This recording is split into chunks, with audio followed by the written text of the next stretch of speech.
শালা দিলি না লাগাইয়া।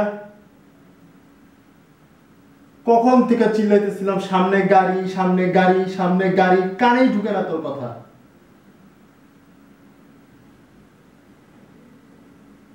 তোর একবারও মনে হইল না বাসার সবার কি হবে?